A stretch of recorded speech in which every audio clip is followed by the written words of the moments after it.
We've been lied to, or at least we've been simplified into boredom. When you hear the word angel, you probably think of a winged toddler or a glowing lady in a nightgown. If you actually look at sacred scripture and the writings of the saints, angels aren't cute. They are terrifying, multidimensional, pure intellects that hold the fabric of the universe together. The Catechism says their existence is a truth of faith, not a metaphor, not a fairy tale. Today, we're looking at the invisible infrastructure of reality. First, we have to talk physics, or rather, the lack of it. St. Thomas Aquinas, the angelic doctor himself, points out that angels are incorporeal. That's a fancy way of saying they don't have DNA, they don't occupy space like a chair does, and they don't have vocal cords. So how do they talk? Humans learn like dial-up internet. We piece things together bit by bit. Angels are fiber optic. They are pure intellect. When they communicate, it's a direct transfer of mental concepts. St. Augustine said, "Angel is the name of their office, not of their nature. If you seek the name of their nature, it is spirit." The Church, following the tradition of Pseudo-Dionysus, recognizes a hierarchy.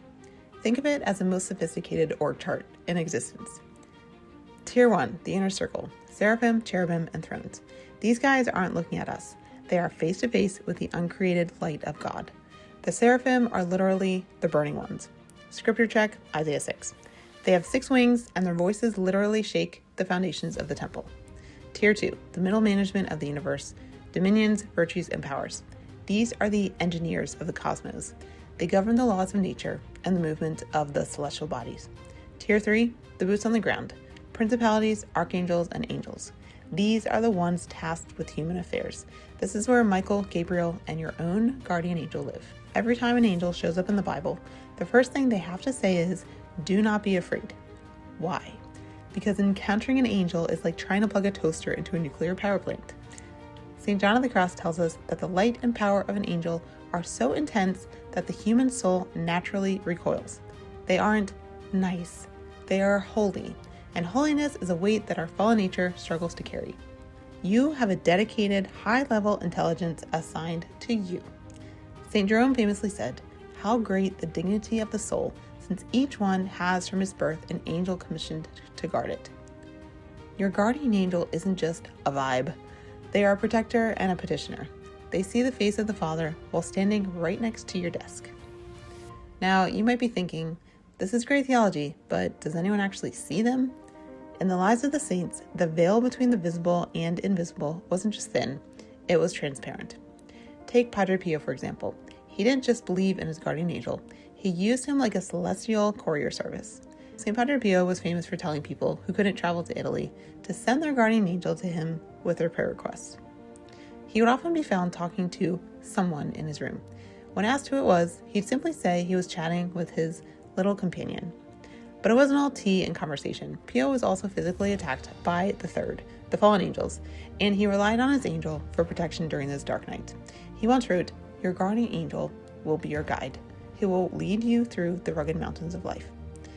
Then there's St. Frances of Rome.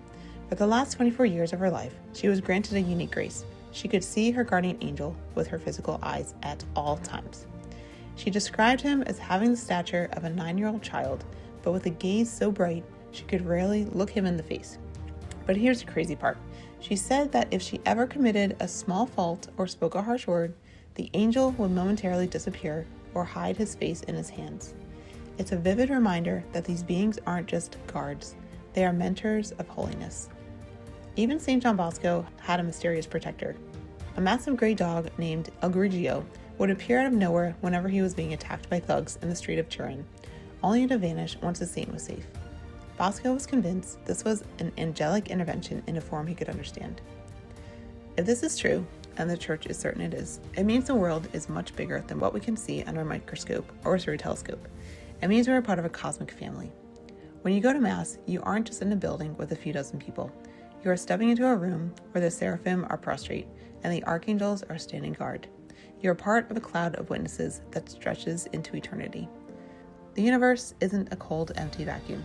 It's a crowded, vibrant, and organized masterpiece. And you have a friend in high places whose only job is to make sure you see it for yourself one day. Make sure you subscribe and stay tuned for our upcoming videos all about the Catholic faith.